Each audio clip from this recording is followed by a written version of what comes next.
Gold trusted gold buyers మీరు తాకట్టు పెట్టిన బంగారాన్ని విడిపించి ఈ రోజు ఉన్న మార్కెట్ ధరకు కొనబడను. That Kannappa gave. అదేనా మీకు వచ్చిన ఫీడ్బ్యాక్స్లో best feedback? One of the most important, నాకు యునానిమస్గా నాకు ఫస్ట్ మా నాన్నగారు చెప్పిన తర్వాత రాక్లైన్ వెంకటేష్ గారు చెప్పారు రషెస్ చూసిన తర్వాత. దాని తర్వాత బీవీఎస్ రవి చెప్పాడు, కోనా వెంకట్ గారు చెప్పారు. నేను అక్కడ విష్ణువుని చూడలేదు, నీ కన్నప్పనే చూసాం మేము, నువ్వు గుర్తుకు రాలేదు మాకు అన్నారు. As an actor I think that is the greatest achievement I have got. My father అక్కడ నాన్న ఒకటే అన్నాడు, అరే నాకు అక్కడ ఉండేది నా కొడుకుని మర్చిపోయాను రా నేను అని చెప్పాడు. ఒక మహానటుడుగా ఆయన అది చెప్పాడంటే it's one of my greatest achievements. And నాకు మీరందరూ అగ్రీ చేయొచ్చు, అగ్రీ చేయకపోవచ్చు. I believe one of the greatest directors of my generation Ram Gopal Varma గారు. ఆయన ఈరోజు నాకు ఒక మెసేజ్ పెట్టాడు. చాలామందికి తెలియంది, ఆయనకు కూడా తెలియంది ఏంటంటే మార్చ్లో నాన్నగారిని కలవడానికి వచ్చాడు ఆయన ఒకరోజు. ఇంట్లో కూర్చుంటే ఆ 4 minutes నేను సినిమా ఏప్రిల్లో పోస్ట్పోన్ చేసింది కూడా ఆయన ఒక కామెంట్ ఇచ్చాడు, దానివల్లే పోస్ట్పోన్ చేశాను.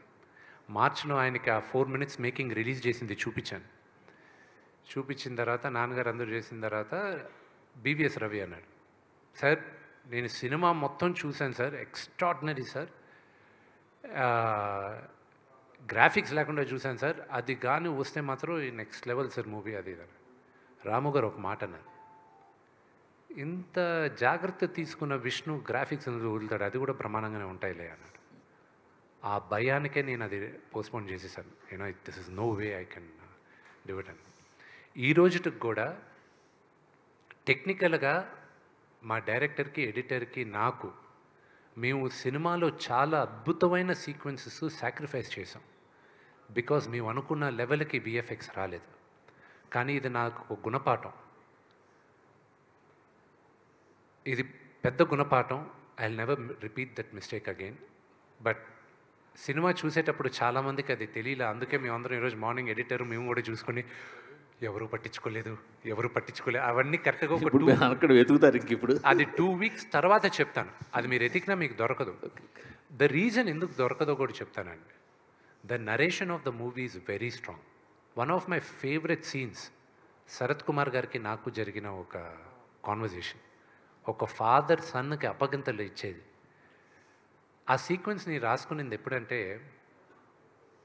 మా తాతగారు ఇంకొక 15 రోజులు పోతారని ముందే తెలిసింది హెల్త్ రీజన్స్ వల్ల. మా నాన్నగారు డెవెస్టేటెడ్. ఆయన 10-15 రోజులు మా తాతగారికి స్నానం ఒకటి చేయించలేదు, కానీ మిగతా అన్ని పనులు ఆయనే దగ్గరుండి చేయించారు. ఆయనకి భోజనం పెట్టే దగ్గర నుంచి, బట్టలు మార్చే దగ్గర నుంచి ఆయనే చేశారు. I saw that and I felt. ఈ కథ రాసుకునేటప్పుడు if a father had a chance, ఏ తండ్రికైనా ఒక్క ఛాన్స్ దొరికితే, నేను ఇంక ఉండను, నేను చెప్పాలనుకునేదంతా నా బిడ్డకి చెప్పేయాలి అని ఒక్క ఛాన్స్ దొరికితే ఎలా ఉంటుంది? I wish every father has the chance అని ఆ సీన్ రాసుకున్నాను నేను. Very good, super super.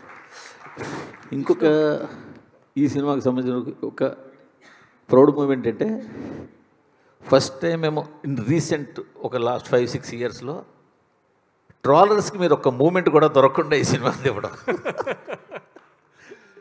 So for that per also congratulations మీకు.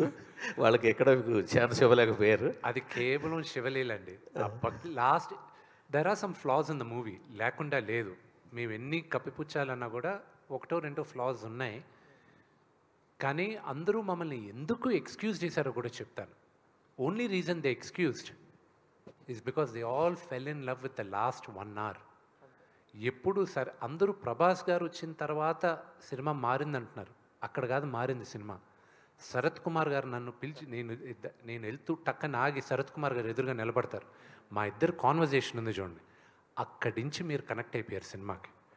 అది అఫ్కోర్స్ ప్రభాస్ ఉన్న క్రేజ్, ఆ స్టార్డమ్ వల్ల మనం అక్కడ అనుకుంటున్నాం. కానీ అక్కడి నుంచి మొదలైంది. And it went up when Prabhas came. And then దాని తర్వాత అక్కడి నుంచి నేను పెట్టాను హాయ్.